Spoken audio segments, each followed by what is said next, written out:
சமையல் பகுதியில் நம்ம பார்க்க போகிற ரெசிபி திண்டுக்கல் தலப்பாக்கட்டு பிரியாணி. தமிழ்நாட்டில் ரொம்ப ரொம்ப ஃபேமஸான பிரியாணியில் திண்டுக்கல் தலப்பாக்கட்டு பிரியாணியும் ஒன்று. இப்போ அதுக்கு தேவையான பொருட்கள் என்னென்னன்றதை பார்க்க போகிறோம். சிக்கன் 1 கிலோ, சீரக சம்பா அரிசி அல்லது பாஸ்மதி அரிசி 1 கிலோ எடுத்துங்க.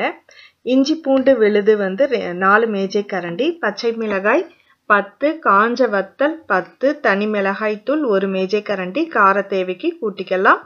உப்பு தேவையான அளவுக்கு, வெங்காயம் 3 மீடியம் சைஸு, பாதி பொடிசா நீட்டமாக நறுக்கி வச்சுங்க.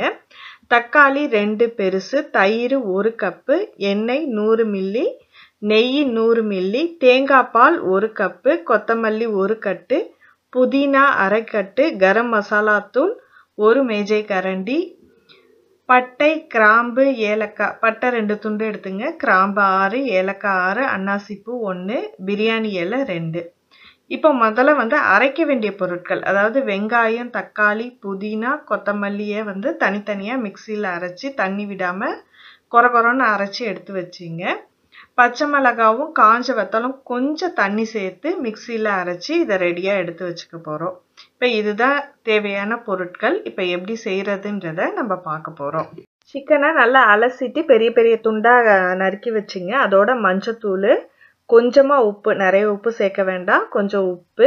நம்ம ஏற்கனவே அரைச்சி வச்சுருக்க இஞ்சி பூண்டு விழுதில் 1 டேபிள் ஸ்பூன் எடுத்து இதோட சேர்த்து நல்லா கையை வச்சு பரட்டி விட்டுடுங்க. வேற எந்த ஒரு மசாலாவும் இதில் சேர்க்க வேண்டாம். இப்போது இது நல்லா போட்டு விரவி ஒரு அரை மணி நேரம் அதை ஊற வச்சிருங்க. இப்போ பிரியாணி பாத்திரத்தில் நெய்யும் எண்ணெயும் ஊற்றிருக்கேன். அது நல்லா காஞ்சதுக்கு அப்புறம் அதில் பட்டை, கிராம்பு, ஏலக்காய், பேலீஃப் எல்லாத்தையும் போட்டு கொஞ்சம் நல்லா வதக்கிடுங்க.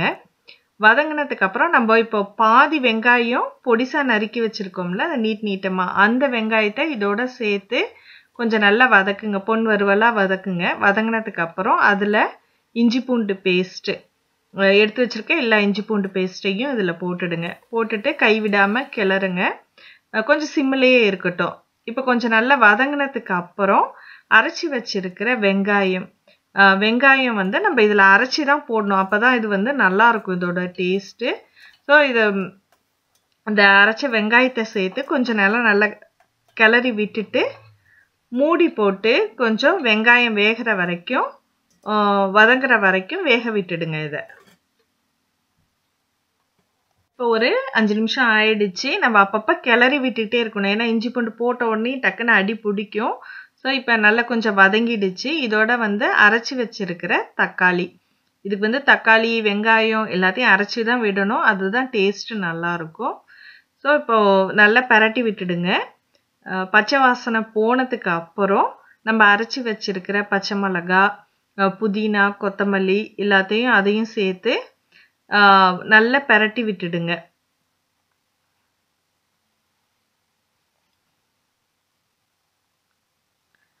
மூடி போட்டு திரும்பவும் வேக வைங்க.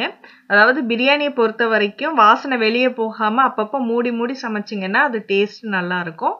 இப்போ இதில் மஞ்சத்தூள், உங்கள் கார தேவைக்கு தனி மிளகாத்தூள் அதை சேர்த்துருக்கேன். உப்பு தேவையான அளவுக்கு போட்டு நல்லா பரட்டி விட்டுடுங்க. இப்போது கொஞ்சம் ஓரளவு நல்ல பச்சை வாசனை எல்லாம் போய் நல்ல எண்ணெய் விட்டுருக்கு பாருங்கள். நல்ல எண்ணெய் விட்டுட்டு எண்ணெய் கனிஞ்சிருக்கும். ஸோ இந்த டைமில் நம்ம என்ன பண்ண போகிறோன்னா, எடுத்து வச்சிருக்கிற சிக்கன் இதில் சேர்க்குறோம். சிக்கன் அல்லது மட்டன், நீங்கள் எது வேணாலும் உங்களுக்கு தேவையானது விருப்பமானதை நீங்கள் சேர்த்துக்கலாம். இதில் சிக்கன்னா சீக்கிரம் குக் ஆகிடுன்றதுனால நம்ம சிக்கன் எடுத்துக்கிறோம். ஆனால் மட்டன் தான் ரொம்ப டேஸ்ட்டாக இருக்கும். ஸோ நீங்கள் ரெண்டுத்துலேயுமே இதே மெத்தடில் ட்ரை பண்ணி பார்க்கலாம். ஸோ நல்லா பரட்டி விட்டுட்டு இதில் தேவையான அளவுக்கு தயிர் விட்டு நல்லா பரட்டி விட்டுடுங்க.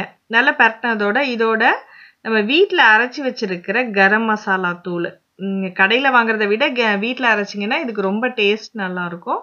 இப்போ எல்லா மசாலாவும் ஒன்றா போட்டாச்சு. இப்போ நல்லா பரட்டி சிக்கனில் எல்லா மசாலாவும் படுற மாதிரி நல்லா விரவி விட்டுடுங்க. நல்லா மூடி போட்டு இப்போ இதை சிம்மிலே வச்சு வேக வைங்க. இந்த டைமில் நம்ம அரிசியை ஊற வைக்க போகிறோம். அதிக நேரம் இதுக்கு ஊற வைக்கணும்னு அவசியம் இல்லை. பாஸ்மதி அரிசின்றதுனால ஒரு 10 நிமிஷத்துக்கு நல்லா அலசிட்டு இதை ஊற வச்சிருக்கேன். சீரக சம்பா அரிசியும் அதே மாதிரி தான், ஒரு 10 நிமிஷம் ஊறுனா போதும். அது பாஸ்மதி அரிசிக்கு 1க்கு 1.25 கப்பு தண்ணி விடணும்.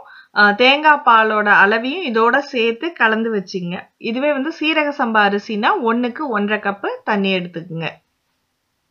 இப்போ சிக்கன் வந்து பாதி வெந்துருச்சு, அது தண்ணியும் நல்லா விட்டு இருக்கும். ஸோ அதனால தான் நம்ம வந்து 1க்கு 1.25 கப்பு அளவுக்கு தண்ணி விடுறோம். ரொம்ப நிறைய தண்ணி இருந்துச்சுன்னா 1க்கு 1 கூட தண்ணி விடலாம், நல்லா இருக்கும் அது. இப்போ வந்து எடுத்து வச்சிருக்கிற அந்த தேங்காய் பாலையும் தண்ணியும் இதில் போட்டு நல்லா மிக்ஸ் பண்ணிடுங்க. நல்லா கலந்துட்டு மூடி போட்டு அதை கொதிக்க வச்சிருங்க. தேவைக்கு உப்பும் காரமும் பார்த்துட்டு நீங்கள் இதில் ஆட் பண்ணிக்கலாம். ஏன்னா கடைசியாக நம்ம அரிசிலாம் போட்டதுக்கு அப்புறம் அதை சேர்த்திங்கன்னா நல்லா இருக்காது. இப்போ வந்து நல்லா பாயில் ஆயிடுச்சு. இப்போ ஊற வச்சிருக்கிற அரிசியை இதில் சேர்க்க போகிறோம்.